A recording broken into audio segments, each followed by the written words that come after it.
Hey everybody, this is Gainer Milky, and I am also known as Miss G, and we're here for a spot of tea today.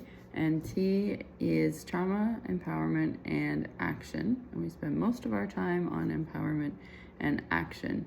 But today I am going to be talking a little bit about just enough.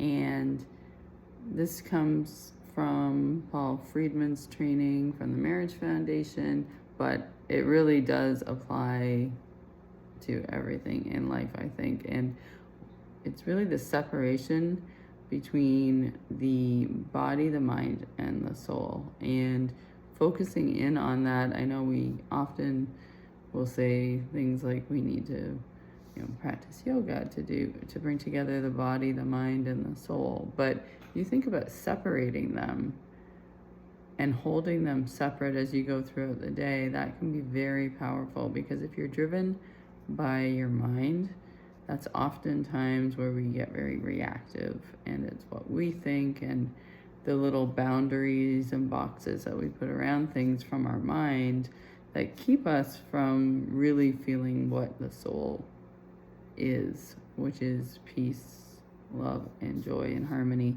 And again, that might sound a little bit idealistic, but it is true. When you think about it, when you calm your mind, we feel calmer and we feel more able to be the things that we already are. And just one thing I found very powerful was the concept of, for the mind, there is never enough, because the mind is infinite. And whether it's food and alcohol or some substance, or it's work, or it's getting to the next level or having more than somebody else, for the mind, you constantly want to keep going. But when you tap into the soul can be at peace, and that's where your limits, healthy limits, can be. And so I thought that was a really powerful takeaway. I know for myself, living in the mind is challenging, and I love the idea of being able to hold in my brain the fact that really a lot of the things that I'm thinking and feeling are just driven by the mind, and the mind is software that we can reprogram and keep it separate from the soul, where everything I am and need to be already are.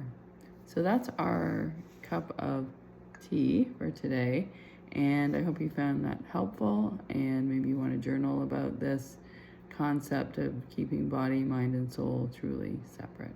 So until next time, I hope that you do fill and filter your cup and have a wonderful day.